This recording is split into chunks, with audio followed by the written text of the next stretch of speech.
Huwag kayong magpagod para sa pagkaing nasisira. Do not work for food that spoils. John 6:1-27 tells us a very interesting tale. Libo-libong tao ang nakinig kay Jesus at matapos yun ay nagutom. Wala naman silang baon, walang makain.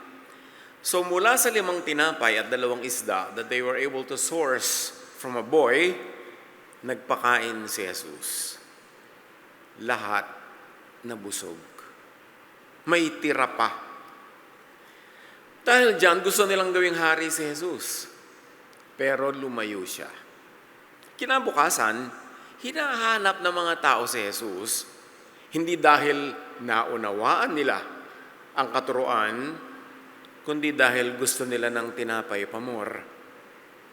Sabi ni Jesus, nung magkatagpo-tagpo sila, hinahanap niyo ako dahil nakakain kayo at nabusog.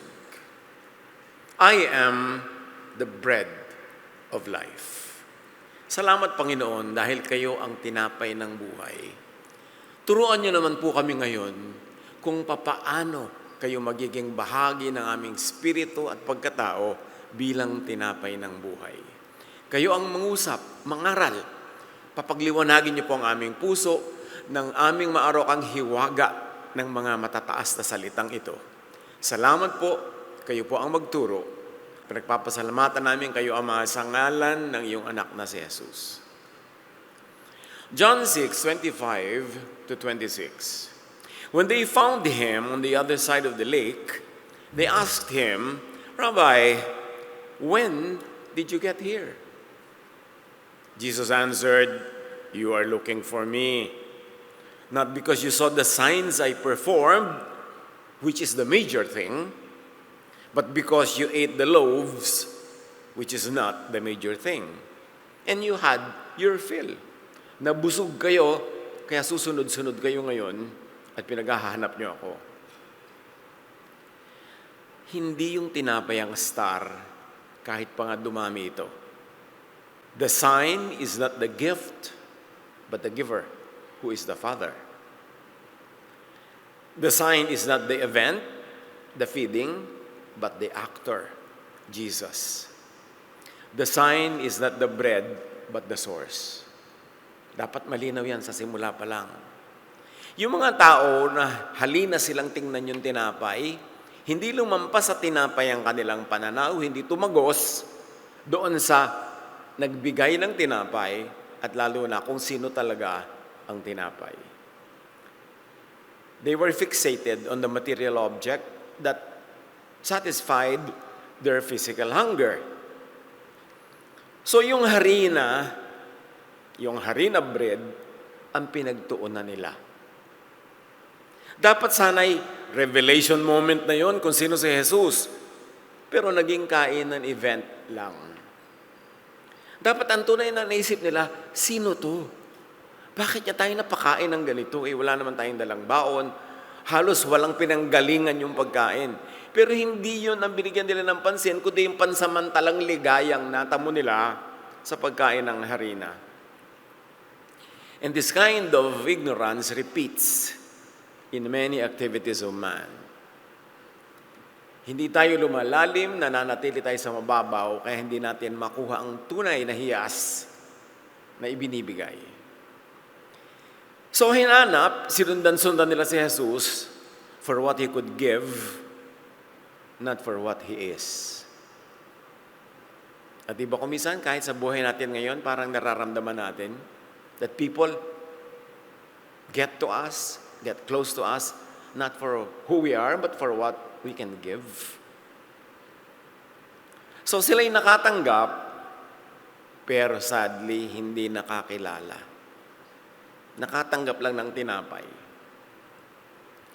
John 6:27, do not work for food that spoils. Ano-ano yan? Hindi lang yung tinapay na napapanis, naluluma, inaamag. Mga bagay na ang bisa ay pansamantala lang. Hindi tayo dapat napapako, naengganyo sa mga bagay na napaka-temporary ng ibinibigay sa ating ginawa o o satisfaction. Fixes lang. But for food that endures to eternal life, which the Son of Man will give you. Sabi niya, huwag kayong magpagod sa mga bagay na pansamantala lang ang dinadalang biyaya. Ang hanapin nyo yung tunay na blessing. The food that endures. And what is that? Buhay na galing kay Jesus. Connected and attached to the Father, and that means eternal. Yung mas malalim at mas mahirap na ma-appreciate ang hanapin. Huwag manatili sa ibabaw lang ng dagat kung ang mga perlas ay nandoon, sinisisid sa malalim. So John 6:28 to 29, then they asked him, what must we do to do the works God requires? Sabi niya, huwag kayo maghanap ng mga mabababaw na bagay. Sabi, ano mga dapat namin gawin? Ano-ano? Para magawa namin ang ipinapagawa ng Diyos. Jesus answered, the work of God is this, to believe in the one He has sent. Inaasahan siguro nito mga listeners niya na sanay sa Jewish tradition, bibigyan sila ni Jesus ng mga listahan ng mga do's and don'ts. Tulad ng kaugalian nila, ng tradisyon nila, ng relihiyon nila. Puro do's, don'ts, do's, don'ts. Sabi niya, ito ang gawain na ipinapagawa sa inyo ng Ama. Manalig sa kanyang isinugong anak. So actually, hindi siya talaga trabaho. Kung tutuusin ko ano ang tunay na work na sa tradisyon ng mga Jews, because this one is internal. And the work is to believe. Madaling mag-work para sa Diyos. Sabihin, naglilingkod ako sa Diyos. Meron ako mga gawain. Pero, believing ba? O puro do's and don'ts? Nalilibang ba tayo sa napakarami natin pinagagagawa na actually do's and don'ts, pero hindi tayo nakakapagtuon ng pansin sa maniwala, manalig. Kumisan nga, substitute pa yung activities sa kakulangan ng tunay na lalim ng pananalig, pinapalitan na lang ng mga sakripisyo at trabaho. Hindi tayo dapat mahalina sa ganung panglilibang. John 6:30 to 32, so they asked him, what sign then will you give that we may see it and believe you? Parang kakaiba yung pinasabi mo. Hindi naman kayo minasanay sa mga hindi do's and don'ts. Ang pinapagawa mo sa amin, manalig. Parang malalim-lalim yan, mahirap-hirap gawin. So para namin mag-invest kami dyan ng pagod, ano naman ang patunay mo na dapat kaming makinig sa iyo? What sign will you give us? What will you do? Our ancestors ate the manna in the wilderness. As it is written, He, meaning Moses, gave them bread from heaven to eat. Ikinambyo na naman nila ang usapan sa tinapay. Sabi nila, ano naman ang patunay na ibibigay mo sa amin na sugo ka nga ng kataas-taasan? Si Moses nga, pinakain kami sa desert. Yon, sign na siya ay propeta. Ikaw, anong sign mo? Isinasuggest na naman nila, magpakain muli. Ang totoo, nahigitan ni Jesus yung pakain ni Moses. Kasi pakain ni Moses, yung sapat-sapat lang. Pero nung si Jesus nagpakain, alam natin, pagkarami-rami pang tira. Napakaraming sobra. Hindi sila pareho. Jesus said to them, it is not Moses who has given you bread from heaven, but it was my Father who gives you the true bread from heaven.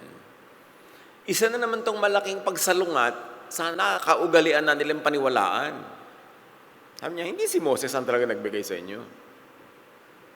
Ang Ama sa langit ang nagbibigay ng tunay na tinapay ng buhay. And at this point, dapat naman malinaw na sa isip natin, dalawang uri ng tinapay yung pinag-uusapan natin dito. Yung tinapay na harina, kakabusog sa sikmura, at si Jesus na tinapay ng buhay, na tinapay na buhay. Tinapay na nagbibigay buhay, hindi lang ng pansamantalang aliw sa sikmurang nagugutom. 33 to 35, patuloy ni Jesus, for the bread of God is the bread that comes down from heaven and gives life to the world. Hindi madaling usapan itong nagaganap sa kanila kasi Kung ang pinag-uusapan nyo, mga material things lang, madali yun eh. Tangible, nabibilang, nakikita. Pero itong mga ideya, malalalim, matatayog ng mga ideya, na kung hindi mo talaga susundan na ng mataimtim, hindi mo maintindihan. Sir, they said, always give us this bread. So gusto naman nila yung tinapay na sinasabi ni Jesus na nanggagaling sa kataas-taasan na nagbibigay ng buhay. So may interest naman sila sa, Sir, always give us this bread. Then Jesus declared, I am the bread of life. Another shocker. It's the plot thickens. Pahirap ng pahirap maintindihan ito. Kaya kung hindi ka susunod talaga, maliligaw ka at bibitaw ka na lang, ayoko na nga ng topic na yan. Sabi niya, I am the bread of life. Whoever comes to me will never go hungry, and whoever believes in me will never be thirsty. So, itong bread na ito, meaning essential, daily, and digested sustenance. Kasi hindi ka na magugutom. Hindi ka na mauuhaw. Jesus himself is the inwardly received food by which a person becomes and remains truly alive. Hindi taga-abot ng tinapay si Jesus. Si Jesus mismo ang tinapay. Yun ang sinasabi niya. Talagang challenge maintindihan. Paano naging tinapay si Jesus? So, it's not just the giver, but the source. Not just the dispenser, but the food itself. Yun si Jesus. Now, Jesus is not just to be known, but to be received. Tulad ng tinapay, hindi mo tititigan ng tinapay, to know it, kailangan mo siyang kagatin, nguyain, lunukin, tunawin, para siya maging tinapay sa'yo. Gaano karaming tao na ayan si Jesus, tinapay, pero nakatingin lang sila. Ay, ang ganda ng tinapay. Ay, ang bango ng tinapay. Tama-tama ang tinapay. Pero hindi naman nila nilululon. O lulunin man, hindi tinutunaw. Kung kayo ay nakaranas na magpa-blood test para malaman ang inyong blood chemistry, anong kalagayan ng iyong kalusugan, malalaman nyo na kung anong kinakain nyo, lumalabas sa dugo. You are what you eat. So, tataas ang sugar mo, kita agad sa dugo. Sabi, bawasan mo pagkain. Kung kinakain si Jesus, dapat nasa dugo natin. Pag nilab test ka, makikita Jesusness. Kasi kinakain mo, nagiging bahagi mo. Na-absorb ng iyong katawan at nagiging ikaw yun. So Jesus is not just to be known, but to be received, not occasionally, but daily. Kaya sabi ni Jesus sa pagtuturo niya ng panalangin, itong ipagdasal nyo, give us this day our daily bread. At si Jesus yun, hindi lang tinapay na pagkain. Nalilito kasi tayo kung isa lang ang ibig sabihin ng tinapay. You eat the bread and live from it. And Jesus is that bread. So the work really is to believe in that idea that Jesus as bread could be eaten. What about Him could be eaten and digested and assimilated into our spirit? Tapos sabi ni Jesus, whoever comes to me, whoever believes in me, will have eternal life. So dito, nandun na yung part ng work, ng believing. Bread is tied to believing. Works of approaching, remaining, receiving, ingesting, digesting, absorbing, assimilating, into the body. So may work involved. Hindi ka lang basta naniniwala. Ino-operationalize mo sa buhay mo yan hanggang tumalab at maging bahagi ng iyong blood chemistry, ng iyong muscles, ng iyong cells. This is the work of faith. The work of believing in Jesus. Making the life of Jesus live in you. Kaya sabi ni Jesus, man shall not live by material bread alone. May iba pang pagkain. Well, Jesus does not deny literal bread. He identifies himself as the higher, essential nourishment. Laging may duality eh. Huwag ka lang sa physical kumain ka ng spiritual. Huwag lang mababaw ang pag-unawa, malalim din. Eto pa, sabi ni Jesus, whoever eats my flesh abides in me and I in him. Now, when you say whoever eats my flesh, this is not observation. This is participation. Take my life into yours. Yung usa na kinain ng leon, actually, ay hindi namatay. Patuloy na nabuhay dun sa katawan ng leon. Kaya ganun din yung parallelism, na pag kinain mo si Jesus, mabubuhay siya sa iyo.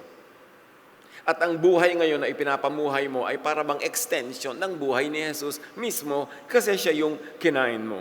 And you have to translate this into spiritual meaning. Life, real, enduring life from the Father, yan ang tinutukoy sa life. Sabi niya, you will have eternal life when you eat me. Not just existing, but living from the right source. So may mga taong buhay physically, pero hindi nila kinakain si Jesus, hindi sila nakaugat sa Ama, therefore yung life nila physical lang, hindi spiritual. At ang sinasabi ni Jesus, kailangan nyo akong kainin bilang tinapay ng buhay para yung physical life nyo mag-graduate to becoming a spiritual life that is eternal. Because if I am in you, you are in me, I am in the Father is in me, therefore the Father is also in you, therefore you have eternal life. You see the connection. Konektado sila. Jesus is the very sustenance, the bread by which a person becomes truly alive. Beyond just earthly, material existence. Kaya sabi ni Jesus, I came that they may have life to the full. Meaning, in abundance. Yung marami, yung sobra, yung umaapaw. Yun ang buhay na gusto ni Jesus para sa atin. At sabi pa niya, apart from me, you can do nothing. Meaning, you can do nothing above your daily, mundane existence. Hanggang dyan ka lang. Hanggang earthly existence ka lang. Hanggang earthly need, hanggang earthly satisfaction. Because apart from me, you can never graduate to a higher level of existence. Kaya dapat we should change from glory to glory. That when we really eat Jesus as bread, nagkakaroon tayo ng growth. Parang kumakain ka rin ng tamang pagkain. Lumalakas ka, tumitibay, nag-evolve. Pero kung wala ka makitang gano'n sa spiritual life, ang itatanong mo, ano nga ba kinakain ko? Baka naman harina bread lang at hindi talaga yung Jesus, the bread of life. Kasi hindi naman kung religious ka, umaattend ka ng religious activity, kamemoryado mo lahat ng verses at sunod ka ng sunod sa works na do's and don'ts, hindi ibig sabihin nakakain mo na yung bread of life. Kailangan yun talaga ang work mo, to believe in it and to operationalize it in your life. Hindi na kasi pwedeng mas babaan pa doon ang discussion kasi ang taas ng topic. So talagang abutin, tumiyad, talunin, kasi hindi na pwedeng ibaba pa. Life is sustained by attachment, by assimilation, by eating. At sabi, this is eternal life, that they know you, Father. That they know you as the one who sent me. So what does it mean here? Life is relational. It is directly linked to the Father through Jesus. That is life. It's an active union with the Father through Jesus. Without Jesus, the deeper self remains unsustained. And this is the sadness that any people who understands will actually feel and realize that there are so many people whose lives never go beyond the physical because they are not able to transcend the limitations of the material world because they are not eating Jesus, the bread of life. They are just eating harina bread. Those that give temporary satisfaction and fulfillment. Until bread is eaten, it does not sustain. Same with Jesus. Pag nakatitig lang kayo doon sa pagkain hanggang hindi nyo kinakain, wala kayong benefit. Ganon din si Jesus. Minsan tinititig-titigan mo lang, tinitingnan-tingnan, iniisip-isip, hinahangaan, pinupuri, itinuturo, pinag-aawayan pa kuminsan, pero hanggang hindi mo nilulunok ang kanyang katuruan at tinutupad sa buhay mo ang kahulugan ng kanyang mga katuruan, hindi mo pa siya nakain as spiritual bread. You may believe in Him, study Him, even preach Him, and still not yet living from Him. Yun ang work. Sabi niya, the work of God is this, that you believe. Yan ang pagtrabahuhan, sikapin, maunawaan, manalig, at sumunod. Hindi lang sa physical obedience, kundi dahil you are already one in spirit with Jesus. That is exactly why bread is such a hard image. Bihirang ituro itong topic na to kasi nakakabaliw. Ang hirap abutin. Parang ulap na pag nakapamo, wala na doon. Parang usok. Parang asap. Kasi masyado siyang hindi material. Masyadong spiritual. Ang taas-taas ng level ng teaching na to. Minsan sabi ko, bakit kaya ganun ang level ng teaching ni Jesus? Hindi na lang ibinabababa pa na konti. Pero yun ang turo niya, di yun ang pag-aralan. Siya ang nakakabatid kung anong pinakamahusay na paraan ng pagtuturo. So, mahirap ituro kahit kay Jesus, yung topic na to. Because it is not just for crisis. Bread is daily. Pag sinabi ni Jesus that I am your daily bread, ibig sabihin, kaliit-liitan, kalaki-lakihang pasikot-sikot ng buhay mo, dapat sangkot ako dyan. Hindi mo lang ako isasali pag may problema ka. Tapos pag nare-relax ka na, puwera na ako. Hindi lang ako pang crisis. Kasi ang bread, hindi lang pang crisis, pang everyday. And if you like, 3 meals a day pa, with matching merienda pa. And of course, whatever bread means to you in your local culture. Basta pagkain. Bread is not just for church moments, meaning Jesus. Bread is ordinary, therefore Jesus must be in the everyday ordinariness of life. Not only when you're so extremely happy, when you're successful, or failure, when you're in between. Nandun pa rin yung bread. Bread is not just for information, it is for assimilation. It is not just for the soul someday, bread is for your soul now. Kaya mahirap tanggapin si Jesus as bread. Kasi ibig sabihin, surrender. Tunay na connection, and up to a point, a great degree of dependence for sustenance. I am the bread of life amounts to, I am the one you must live from. Not merely the one who gives you things, but the one whose own life must enter you, sustain you, and become the source from which you think, endure, choose, love, and remain alive. This is commitment. Pag itinrato mo Jesus as your bread, it is commitment. Na ang pag-iisip niya ang gagawin mong pag-iisip mo. Ang pagpapahalaga niya ang magiging values mo. Ang kanyang style ang magiging style mo. Kasi nga, you are what you eat. Jesus is not merely the giver of bread, He is the bread.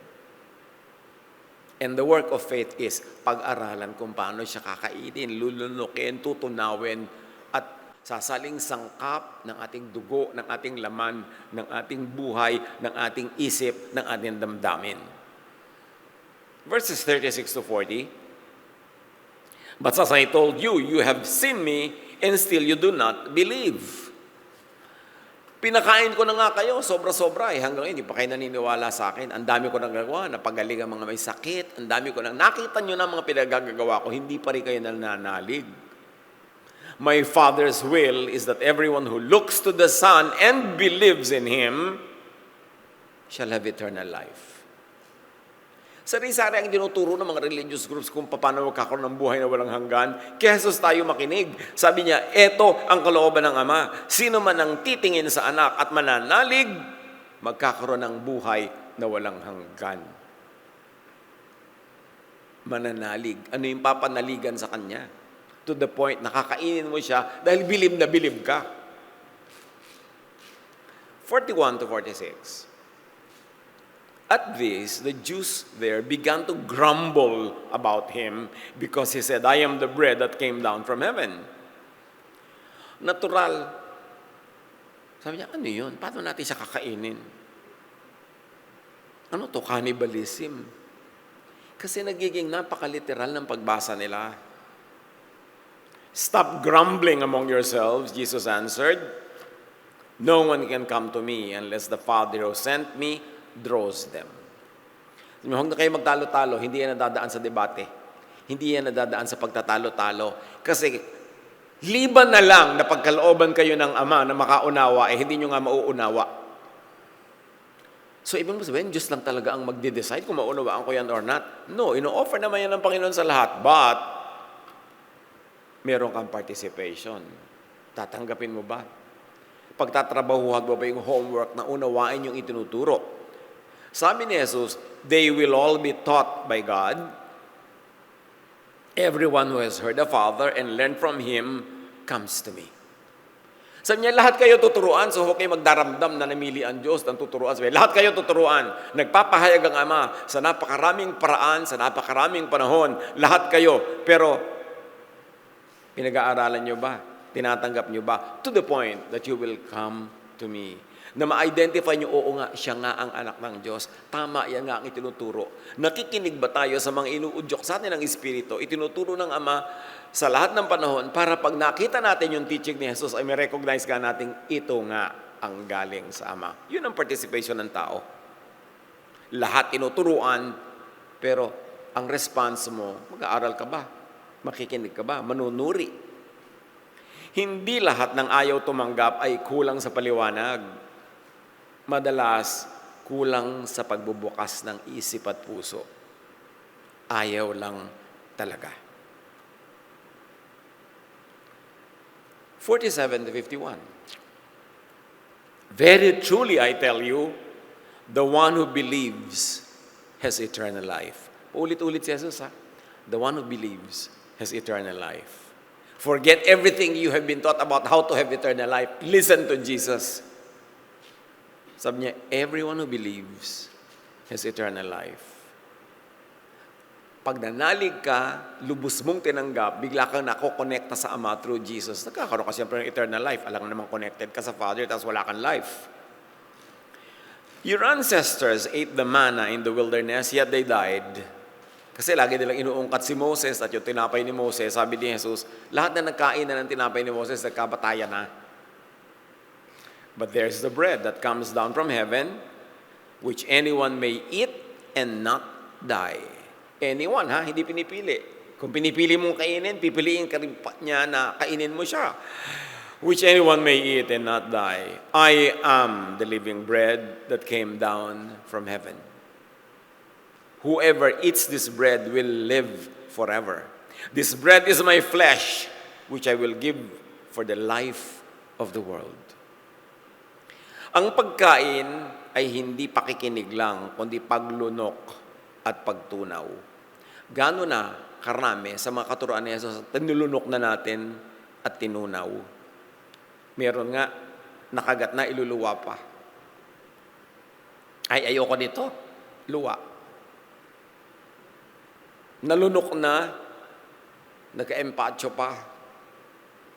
Kasi nagdadalawang loob, gusto ko ba talaga itong tunawin, maging bahagi ko or not? Parang kontra ito sa ibig ko, sa gusto ko. Ang pagkain sa daily bread ay nangyayari sa mga sandali ng pagpili. Sa moments of choosing in our lives. And let's go deep down into daily life. Ang pagpili sa pagkain kay Jesus ay nangyayari araw-araw. Kapag may sitwasyon, may reaction, may instinct, may default, doon ka kumakain. Nagalit ka bigla, anong reaction mo? Yun ang kinain mo.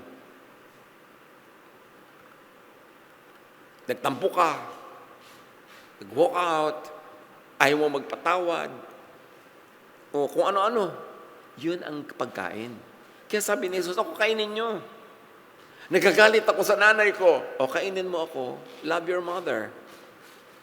para maging loving ang iyong disposition. Na iinis ako, kainin mo ako, be patient, because I am the bread of patience.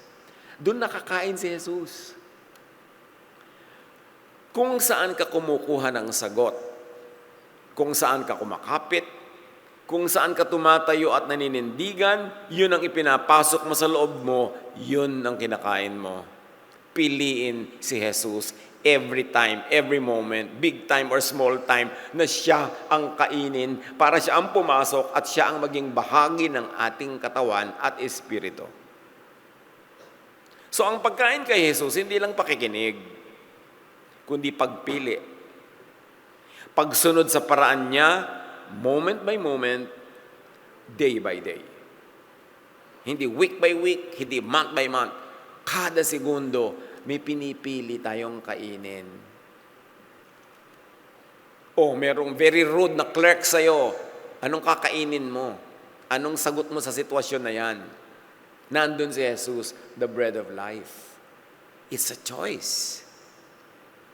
At pag lagi mo siyang pinili, unti-unti, nagiging katulad ka na niya. Hindi bigla. Habit forming yun eh. Parang minsan ka lang kumain ng gulay, hindi sapat araw-araw para tablal ka. Para mamaya nakikita mong habit mo na. Kung nung araw ayaw mong kumakain, nagtaka ka, biglang gusto mo na, naging habit mo na eh. Dapat nating matutunang maibigan si Jesus bilang pagkain. Hindi lang nilulunok mong pilit kasi may need ka eh, kasi may crisis ka. Kasi habit mo na siyang kainin. Doon, sa ganyan nakakain si Jesus at nagiging bahagi ng katawan ng buhay mo. Nabubuhay siya sa iyo tulad ng pagkain kinakain mo. At dahil doon nabubuhay ka sa Kanya, nagiging isa kayo. At dahil isa na kayo, kung saan siya pumunta, kasunod ka. Kasi isa kayo. At dahil kaisa siya ng Ama, through Jesus, kaisa ka na rin ng Ama. Therefore, may eternal life ka.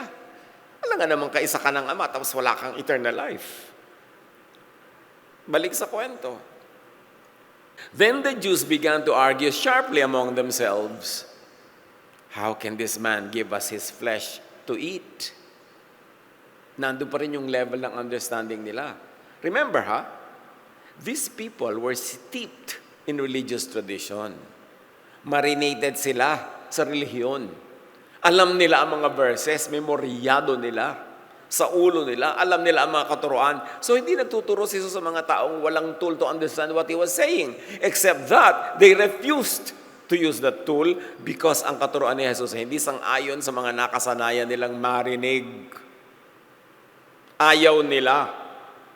Gusto lang nila si Jesus na tinapay pagka gusto kong kumain. Pero kung ayaw kong kumain at may iba kong gustong kainin, dapat siya ang gusto kong kainin. Ayaw lang nila talaga. Malalim na language versus literal reading ang nagaganap sa kwentong ito. Jesus said to them, "Very truly I tell you, unless you eat the flesh of the Son of Man and drink His blood," o sumama na pa yung blood. Allergic pa naman ang mga Jews sa blood. Tapos sabi ni Jesus, unless you drink His blood, talagang may shocker yung sinasabi ni Jesus. Gumagamit siya ng shock effect para gisingin ang nagtutulog-tulugan. You have no life in you. Libad na lang kainin niyo ang aking laman at inumin niyo ang aking dugo, wala kayong buhay. Whoever eats my flesh and drinks my blood has eternal life. Ayan na naman yung eternal life. For my flesh is real food, and my blood is real drink. Whoever eats my flesh and drinks my blood remains in me and I in them. So now it becomes very clear na metaphor tong tinutukoy ni Jesus. Ito'y talinghaga, hindi literal. Nakakainin mo yung laman niya, inumin mo yung dugo niya. Ibig sabihin, kung ano ako. Ang ibig sabihin ng aking pagkatao at pagka-Diyos, ang aking iniisip, ang aking mga pagpapahalaga, ang aking mga katuruan, kainin niyong lahat yun hanggang maging bahagi yun ng inyong pagkatao. At pag nagkagayon, may eternal life kayo. Kasi ako'y nabubuhay na sa inyo. Alam nga naman, dali niyo ako sa kamatayan. Ako ang magdadala sa inyo sa buhay pag tayo'y magkakambal na. Pag tayo'y magkasama na. Ito ang pinaka-intimate na larawan ng life transfer. Hindi external, kundi internal. Bread is a person to whom life attaches. And that bread is Jesus. For the world, not only for one lahi or one time or one place, for the world. For God so loved the world that He gave His only Son, that whoever believes in Him will not perish, but will have everlasting life. And Jesus says, I have come that you might have life and have it abundantly. Just as the living Father sent me, patuloy ni Jesus, and I live because of the Father, so the one who feeds on me will live because of me. Kung mayroon akong buhay dahil sa Ama, kayo naman magkakaroon ng buhay dahil sa akin. At ang lahat ng yan ay galing din sa Ama.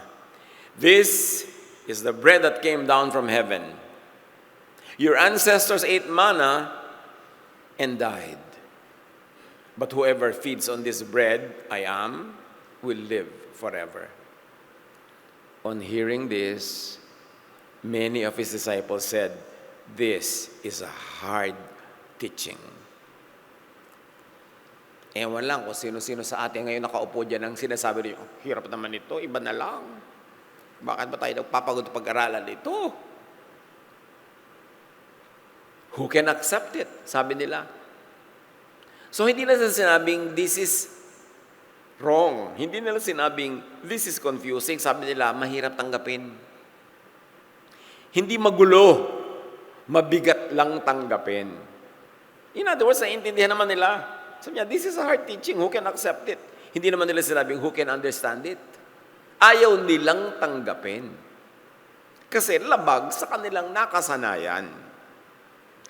Hanggang ngayon, may ganitong resistance and rejection and offense pag ang turo ay tumataas o lumalalim.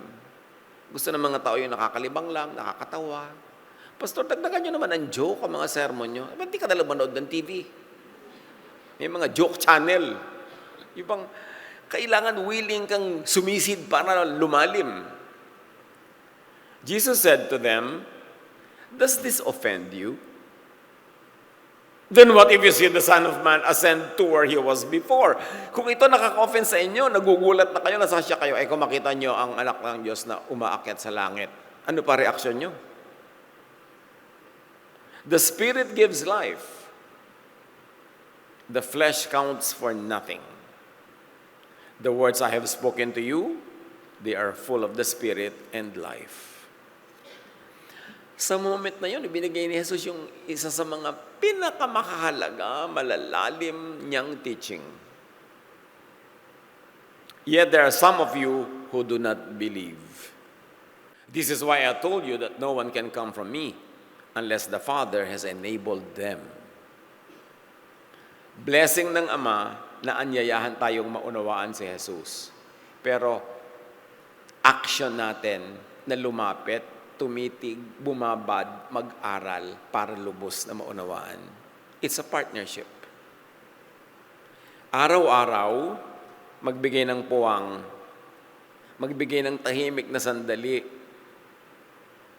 Hayaang may pumasok na katuruan mula kay Jesus. Hindi lang iniisip ang mga bagay na ito, kundi tinatanggap. Gaano karami ng mga katuroan ang narinig na natin, naisip na natin, pero tinanggap ba? Kinain ba? Pag may nararamdamang pagtawag sa loob, kuminsan meron tayong gano'n merong, wow, maganda yata itong pag-aralan. Ang ganda nga, may ilalim ito. Huwag agad kontrahin. Pag may nadidinig na ideya na lihis sa dati ng nakasanayan, huwag agad tanggihan. Kasi sa pagbubukas ng isip at pagtanggap sa mga bagong mga pananaw, doon tayo lumalago at doon tayo nagkakaroon ng mas malalim na pangunawa. Stop staying in the comfort zone. There is no growth in the comfort zone. Kung ang bakod mo yan nandyan, buhatin mo yan, ilayo-layo mo para lumaki ang iyong bakuran. Huwag kang maging kontentong malimita sa bakod mong napakatibay na napakaliit naman ang sakop. Sa ganyang pagbubukas ng loob, nagsisimula ang tunay na paglapit kay Jesus. Dapat bukas ang isip mo sa bago.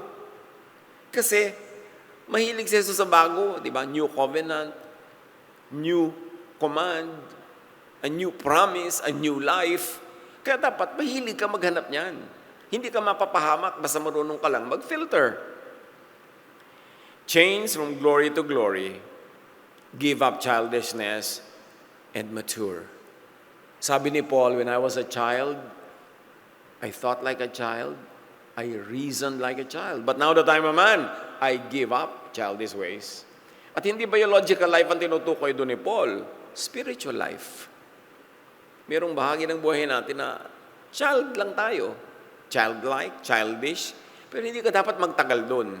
You must move from glory to glory, and that happens when you open your mind to deeper and deeper, higher and higher teaching.